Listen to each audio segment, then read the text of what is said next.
Hello everyone, welcome to today's session. I am Kajol and in this video we are going to start with selection. तो इसके previous video में हमने recruitment को discuss किया था, तो आई होप आप रिक्रूटमेंट को समझ गए होंगे, इसके कंसेप्ट और जो internal and external sources of recruitment हमने पढ़े थे वो भी आप समझ गए होंगे। तो अब हम यहाँ पे सिलेक्शन को डिस्कस करेंगे और हम ये भी देखेंगे कि यहाँ पे रिक्रूटमेंट और सिलेक्शन के बीच में क्या डिफरेंसेस होते हैं। So before we dive into the topic, let me tell you that if you are preparing for UGC NET Commerce, PGT Commerce or for Delhi University examination, then these videos are useful for you. And if you want to know more about our courses, then you can contact to the given number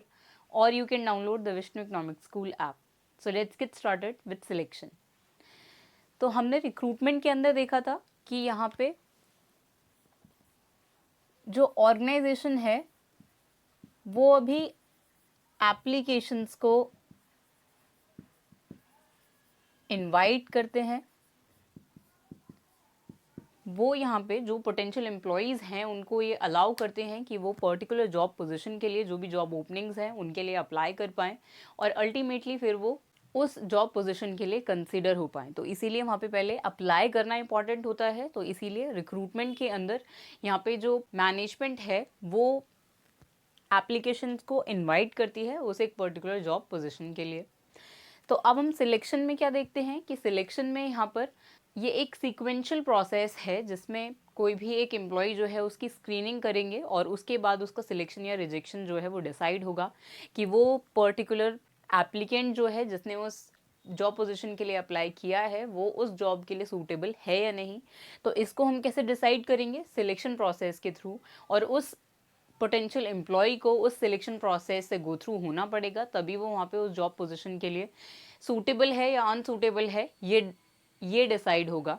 तो इसीलिए जो selection है वो एक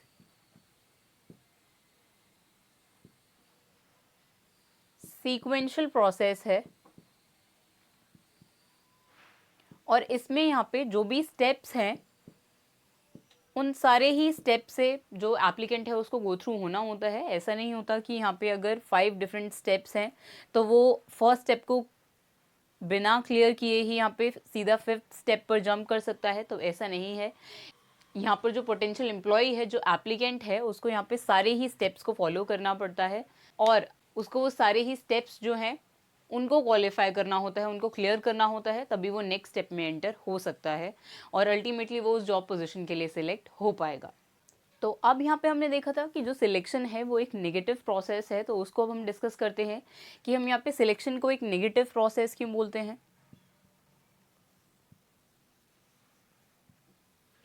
तो अब यहाँ पे सिलेक्शन के अंदर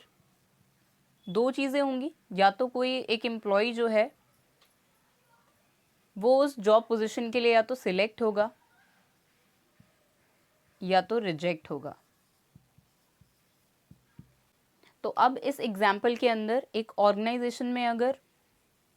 एक ही जॉब पोजीशन है तो उस पर हम यहाँ पे एक ही एम्प्लॉय को अपॉइंट कर सकते हैं। लेकिन अब क्या होता है कि उस जॉब पोजीशन के लिए लेट्स से हमारे पास 15 एप्लीकेशंस हैं और 15 एप्लीकेंट्स हैं, मतलब हमारे पास उस एक पर्टिकुलर जॉब पोजीशन के लिए जिन्होंने अप्लाई किया है। तो अब हम यहाँ पे सिर्फ एक ही एम्प्लॉय को अपॉइंट कर सकते हैं उस जॉब पोजीशन पे, तो हमें यहाँ पे 14 एप्लीकेंट्स को रिजेक्ट करना पड़ेगा। तो इसीलिए यहाँ पर जो सिलेक्शन है वो एक नेगेटिव प्रोसेस होता है, क्योंकि यहाँ पे जितने एम्प्लॉयज़ जो हैं वो सिलेक्ट नहीं हो रहे हैं उससे ज़्यादा एम्प्लॉयज़ को हम यहाँ पे रिजेक्ट कर रहे होते हैं। तो रिजेक्शन क्योंकि इन्वॉल्व होता है सिलेक्शन के साथ साथ, तो इसीलिए सिलेक्शन को हम एक नेगेटिव प्रोसेस बोलते हैं और रिक्रूटमेंट को हम एक पॉजिटिव प्रोसेस बोलते हैं, जो हम प्रीवियस वीडियोज़ में डिस्कस कर चुके हैं। तो अब रिक्रूटमेंट में हमने देखा था कि यहाँ पे सिर्फ हम एप्लीकेशंस को इनवाइट कर रहे हैं, वहाँ पे हम जो पोटेंशियल एम्प्लॉयज़ हैं उनको एनकरेज कर रहे हैं कि वो उस पर्टिकुलर जॉब पोजीशन के लिए अप्लाई करें ताकि हम उनकी स्क्रीनिंग कर पाएँ और उसके बाद जो बेस्ट एप्लीकेंट होगा उसको अपॉइंट कर पाएँ एज एम्प्लॉय। तो इसीलिए अब यहाँ पे जो सिलेक्शन है उसके अंदर यहाँ पे ये जो सिलेक्शन प्रोसीजर है उसको यहाँ पे गो थ्रू होना होता है एप्लीकेंट्स को, और उसके बाद उन स्टेप्स को क्वालिफाई करने के बाद ही वो एम्प्लॉय जो है वो अपॉइंट हो सकता है। तो इसीलिए यहाँ पे अगर एक ही जॉब पोजीशन है और उसके लिए 15 एप्लीकेंट्स ने वहाँ पे अप्लाई किया है, तो इसीलिए यहाँ पे हम एक ही एप्लीकेंट को अपॉइंट कर सकते हैं एज एम्प्लॉय, बाकी जो 14 एप्लीकेंट्स होंगे उनको हमें रिजेक्ट करना पड़ेगा। तो इसीलिए यहाँ पे हम सिलेक्शन को एक नेगेटिव प्रोसेस बोलते हैं, क्योंकि यहाँ पे जितने हम सिलेक्ट नहीं कर रहे होते हैं एप्लीकेंट्स को, उससे ज़्यादा एप्लीकेंट्स को हम वहाँ पे रिजेक्ट कर रहे होते हैं। तो अब सिलेक्शन को हम और कैसे समझ सकते हैं यहाँ पे कि सिलेक्शन जो है वो एक्चुअली यहाँ पे एक पार्ट है स्टाफिंग का ही, और सिलेक्शन प्रोसीजर के थ्रू यहाँ पे जो सूटेबल एप्लीकेंट होगा, अब वो जो सूटेबल एप्लीकेंट है उसको हम यहाँ पे सिलेक्शन प्रोसीजर के थ्रू चूज करेंगे। तो इसीलिए यहाँ पे जो मोस्ट सूटेबल एप्लीकेंट होगा उसी को हम यहाँ पे अपॉइंट करेंगे। जो वेकेंट पोजीशन होगी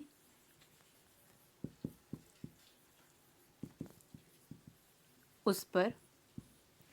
तो यही यहाँ पर पर्पस होता है सिलेक्शन का कि हम यहाँ पे जो मोस्ट सूटेबल एप्लीकेंट है उसको अपॉइंट कर पाएँ जो भी वेकेंट पोजीशन है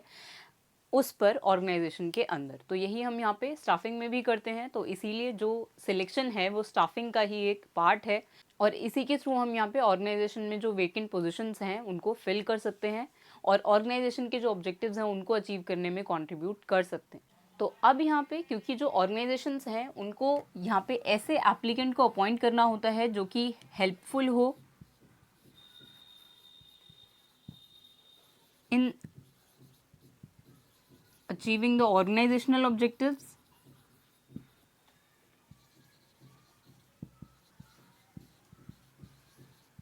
तो अब जैसे हमने डिस्कस किया था कि जो ह्यूमन रिसोर्स है वो एक इम्पॉर्टेंट रिसोर्स होता है ऑर्गेनाइजेशन के लिए, और अगर यहाँ पे जो effective and efficient human resource को यहाँ पे जो ऑर्गेनाइजेशन है वो अपॉइंट करेगी तो ये हेल्पफुल होगा ऑर्गेनाइजेशनल ऑब्जेक्टिव्स को अचीव करने के लिए। तो इसीलिए यहाँ पे जो सूटेबल एप्लीकेंट है उसको यहाँ पे ऑर्गेनाइजेशन अपॉइंट करते हैं उस वेकेंट पोजिशन के ऊपर। तो अब यहाँ पे क्या प्रोसेस होगा सिलेक्शन का उसको हम डिस्कस करेंगे यहाँ पे कि किन सिक्वेंशियल स्टेप्स को यहाँ पे क्वालिफाई करना होता है किसी भी एक एप्लीकेंट को बिफोर अपॉइंटमेंट। तो अब यहाँ पे हम सिलेक्शन का जो प्रोसेस है उसको डिटेल में डिस्कस करेंगे।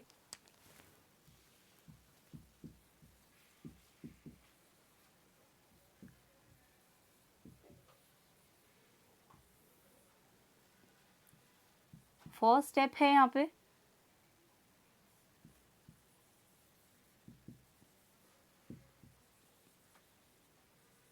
Preliminary screening.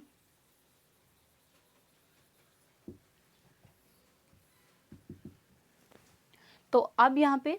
जो भी एप्लीकेशंस आई हैं, मतलब यहाँ पे हमने रिक्रूटमेंट में एप्लीकेशंस को इनवाइट किया होगा, तो अब हमारे पास एप्लीकेशंस हैं एप्लीकेंट्स की, और अब इन एप्लीकेशंस में से हमें जो इनएलिजिबल कैंडिडेट्स होंगे उनको हमें यहाँ पे स्क्रीन आउट करना पड़ेगा। तो इसीलिए यहाँ पे जो ऐसी एप्लीकेशंस हैं जो इनएलिजिबल हैं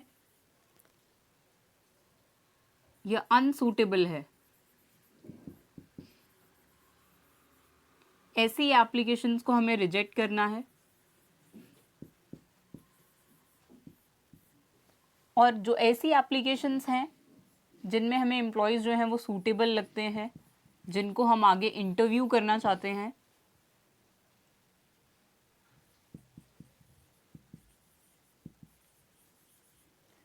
ऐसी एप्लीकेशंस को हमें सेलेक्ट करना है,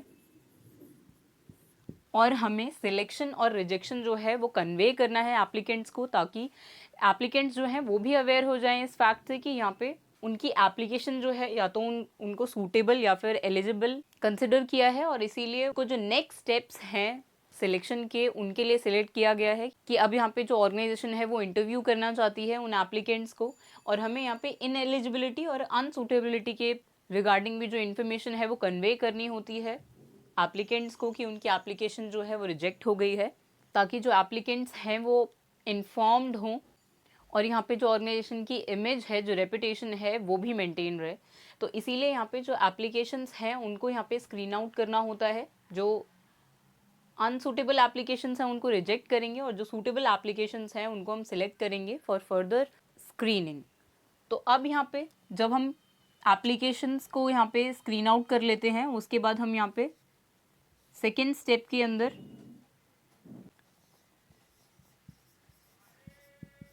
सिलेक्शन टेस्ट को कंडक्ट करते हैं, जिसमें इंटरव्यूज़ भी हो सकते हैं। तो अब यहाँ पे ये जो स्टेप्स हैं ये एक्चुअली वेरी करते हैं from organization to organization according to their size. जो भी उनके रिसोर्सेज हैं उनके बेसिस पे भी हो सकता है कि ये जो डिफरेंट स्टेप्स हैं वो डिफर कर सकते हैं from organization to organisation.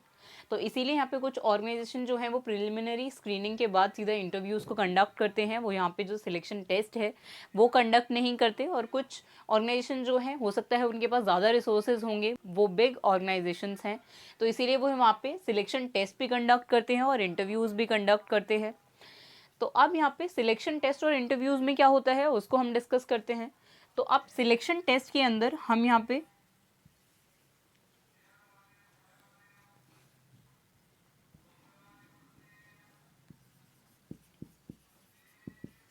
Applicants की एबिलिटीज़ को जज करते हैं, उनकी स्किल्स देखते हैं कि वो कितने स्किल्ड हैं, उनकी नॉलेज को हमें यहाँ पे कंसिडर करना है कि अब जो उनकी एबिलिटीज़ हैं, जो स्किल्स हैं या जो नॉलेज है, उनकी जो प्रोफेशनल एबिलिटीज़ हैं, वो वहाँ पे उस जॉब के लिए जो डिमांड है, उस जॉब की जो डिस्क्रिप्शन है उससे मैच करते हैं या नहीं। कि वो उस जॉब को अगर हम उन एप्लीकेंट्स को अपॉइंट करते हैं, फ्यूचर में अगर हम उनको अपॉइंट कर लेंगे तो क्या वो यहाँ पे जो भी ड्यूटीज़ होंगी उस जॉब के अंदर तो उसको वो परफॉर्म कर पाएंगे या नहीं। तो इसीलिए हम यहाँ पे सिलेक्शन टेस्ट कंडक्ट करते हैं, जिसमें हम यहाँ पे एप्लीकेंट्स की एबिलिटी, स्किल्स और नॉलेज को जज कर पाते हैं। और अब यहाँ पे ये जो एबिलिटी, स्किल्स एंड नॉलेज है इसको हम कैसे जज करेंगे? एप्टीट्यूड टेस्ट के थ्रू, पर्सनालिटी टेस्ट के थ्रू,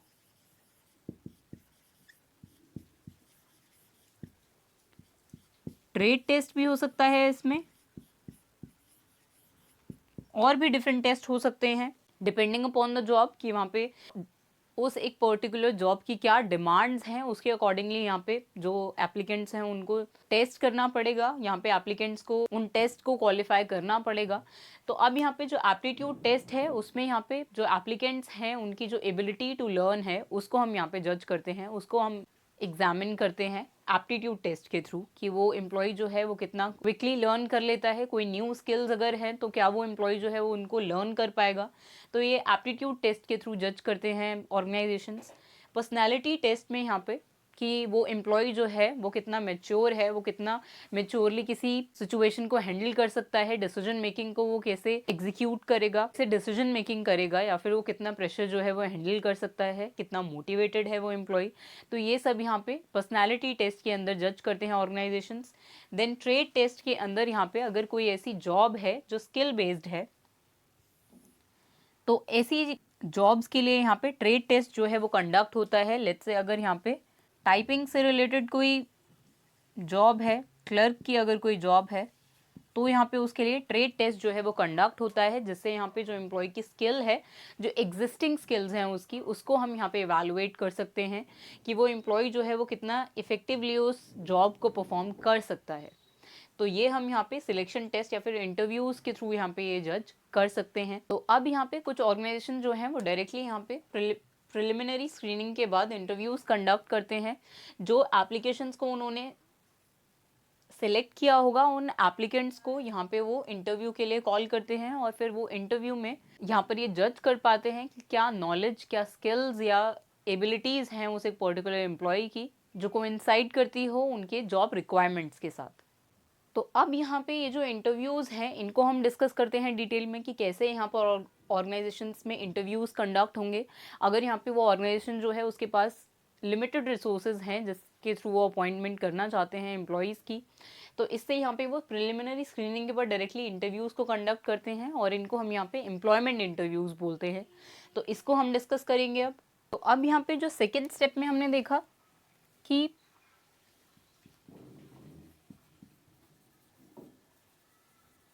एम्प्लॉयमेंट इंटरव्यूज़ जो हैं वो कंडक्ट होंगे जब, तो इसके अंदर यहाँ पे जो एम्प्लॉयर है उसका यहाँ पे इंटरेक्शन होता है एप्लीकेंट के साथ। अभी हम यहाँ पे इसको एम्प्लॉय नहीं बोल सकते क्योंकि अभी जो सिलेक्शन है वो प्रोसेस जो है वो कंप्लीट नहीं हुआ, और अभी ये जो एप्लीकेंट है वो एज एम्प्लॉय जो है वो सिलेक्ट नहीं हुआ है, इसीलिए हम इसको एप्लीकेंट बोल रहे हैं। और इसको हम पोटेंशियल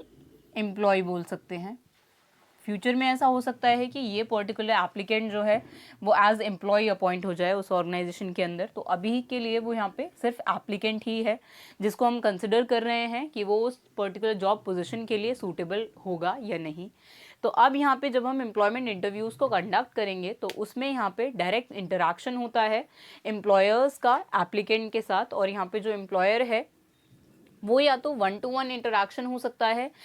एम्प्लॉयर जो है वो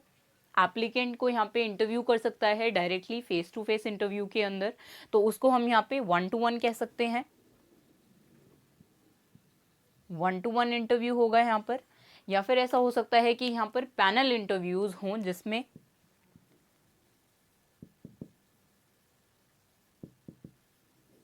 अब पैनल इंटरव्यूज हम उसको कहते हैं जिसमें यहाँ पे 5 to 7 पैनल मेंबर्स होते हैं जो यहाँ पे इंटरव्यू करते हैं उस एक पर्टिकुलर एप्लीकेंट को। तो यहाँ पे जो पैनल है वो वर्ड एक्चुअली यहाँ पे इंटरव्यूअर्स के लिए यूज़ हो रहा है, क्योंकि यहाँ पे 5 to 7 का ग्रुप होता है इंटरव्यूअर्स का जिसको हम पैनल बोलते हैं, और वो 5 to 7 मेंबर्स का जो ग्रुप है वो यहाँ पे इंटरव्यू करता है उस एक पर्टिकुलर एम्प्लॉय को, इसीलिए हम इसको यहाँ पे पैनल इंटरव्यू बोलते हैं। तो जो एम्प्लॉयमेंट इंटरव्यूज़ हैं वो यहाँ पे 1-to-1 भी हो सकते हैं कि यहाँ पे एक एम्प्लॉयर इंटरव्यू करता है एक एप्लीकेंट को, और यहाँ पे पैनल इंटरव्यूज़ हो सकते हैं जिसमें 5 to 7 पैनल मेंबर्स जो हैं वो इंटरव्यू करते हैं एक पर्टिकुलर एप्लीकेंट को। तो एम्प्लॉयमेंट इंटरव्यू में हमने देखा कि यहाँ पे डायरेक्ट इंटरेक्शन होता है एम्प्लॉयर का एप्लीकेंट के साथ, और यहाँ पे एम्प्लॉयर जो है वो यहाँ पे नॉलेज गेन कर पाता है एप्लीकेंट के बारे में, वो यहाँ पे एप्लीकेंट को समझ पाता है उससे डायरेक्ट इंटरैक्ट करके, और यहाँ पे जो एप्लीकेंट है जो पोटेंशियल एम्प्लॉय होगा वो यहाँ पे नॉलेज गेन कर पाता है एम्प्लॉयर के बारे में जो ऑर्गेनाइजेशन होगी अल्टीमेटली। तो इसीलिए यहाँ पे ये इंटरैक्शन होता है, इंटरव्यू को हम इंटरैक्शन बोल सकते हैं कि एम्प्लॉयर और एप्लीकेंट के बीच में ये एक इंटरैक्शन है जिससे एम्प्लॉयर जो है वो नॉलेज गेन कर पाता है अबाउट द पोटेंशियल एम्प्लॉय, और यहाँ पे जो पोटेंशियल एम्प्लॉय है वो यहाँ पे नॉलेज गेन कर पाएगा अबाउट द एम्प्लॉयर। तो यहाँ पे ये 2-वे इंटरैक्शन होगा, यहाँ पे एक्सचेंज होगा इन्फॉर्मेशन का एम्प्लॉयर और पोटेंशियल एम्प्लॉय के बीच में, और इससे यहाँ पे जो एम्प्लॉयर है वो यहाँ पे उस एप्लीकेंट की जो कैपेबिलिटीज़ हैं उनको जज कर पाएगा कि वो एम्प्लॉय जो है वो सूटेबल है उस जॉब के लिए या नहीं। तो इस सबको यहाँ पे जो एम्प्लॉयर है वो जज कर पाएगा उस इंटरव्यू के थ्रू ही, एम्प्लॉयमेंट इंटरव्यू के थ्रू ही। तो अब यहाँ पे हमने देखा था कि जो डिफरेंट ऑर्गेनाइजेशंस हैं उनमें ये स्टेप्स जो हैं वो डिफर कर सकते हैं सिलेक्शन के। तो अब कुछ ऑर्गेनाइजेशन ऐसी होती हैं कि वो प्रिलिमिनरी स्क्रीनिंग के बाद सीधा सिलेक्शन टेस्ट को कंडक्ट करती हैं, उसके बाद वो इंटरव्यूज़ कंडक्ट करती हैं। जो यहाँ पे सिलेक्शन टेस्ट को क्वालिफाई करते हैं एप्लीकेंट्स वही जो है वो इंटरव्यू में अपीयर हो सकते हैं। ये एक्चुअली यहाँ पे जो प्रोफेशनल जॉब्स होती हैं उनके लिए अडॉप्ट किए जाते हैं ये प्रोसेस, जिसमें यहाँ पे सिलेक्शन टेस्ट के बाद इंटरव्यूज कंडक्ट होते हैं। लेकिन अब जो ऑर्गेनाइजेशंस ऐसी हैं जो स्मॉल ऑर्गेनाइजेशंस हैं जिनके पास रिसोर्सेज जो हैं वो लिमिटेड ही हैं, तो वो यहाँ पे सीधा एम्प्लॉयमेंट इंटरव्यूज को कंडक्ट करते हैं और वो यहाँ पे डायरेक्टली इंटरैक्ट करते हैं एप्लीकेंट के साथ और फिर उसकी सूटेबिलिटी और अनसूटेबिलिटी को जज करते हैं। तो अब यहाँ पे थर्ड स्टेप है रेफरेंस चेक। तो अब यहाँ पे मान लेते हैं कि कोई एक एम्प्लॉई है जो यहाँ पे स्क्रीन आउट हो गया था प्रिलिमिनरी स्क्रीनिंग के अंदर और यहाँ पे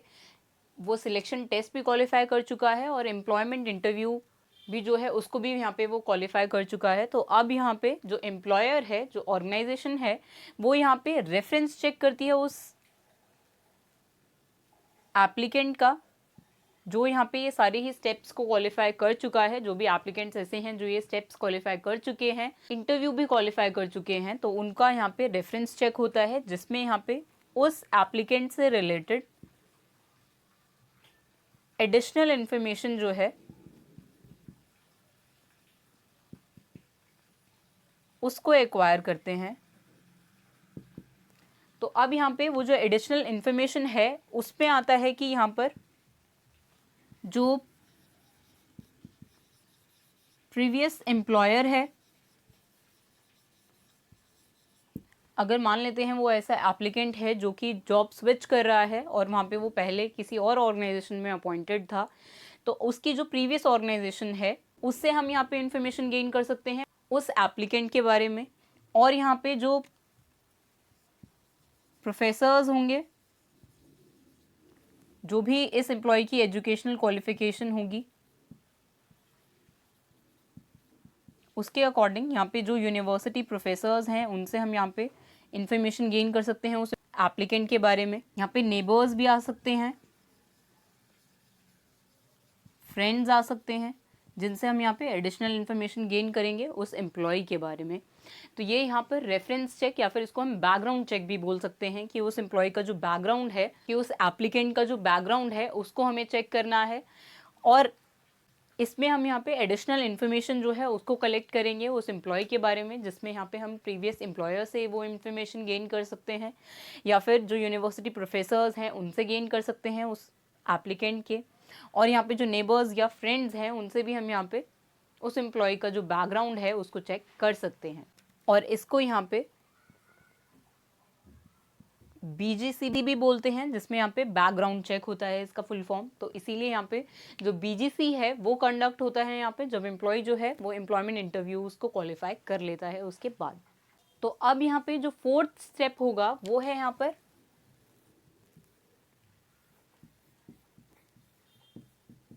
सिलेक्शन डिसीजन।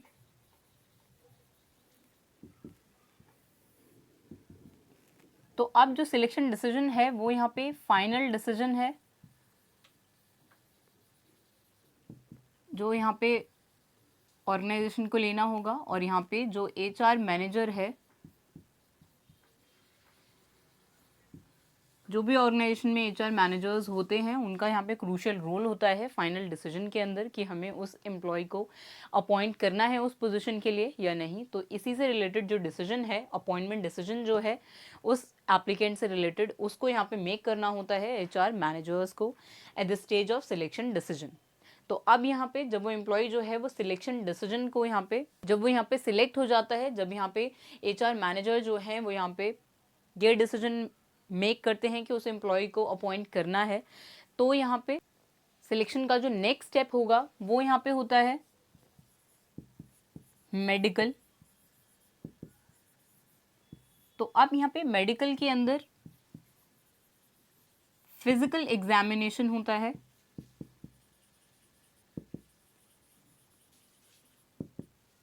एप्लीकेंट का, जिसमें उस एम्प्लॉय की जो फिजिकल फिटनेस है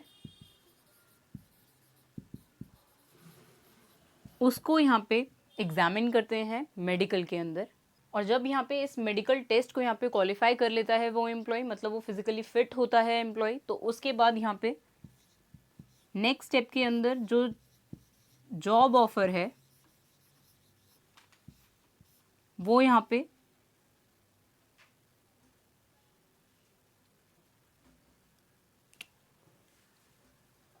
मिल जाता है उस एप्लीकेंट को, जिसमें यहाँ पे अब उस एक पर्टिकुलर एप्लीकेंट को हम एज एम्प्लॉय जो है वो अपॉइंट कर लेते हैं। तो इसमें यहाँ पे जो अपॉइंटमेंट लेटर है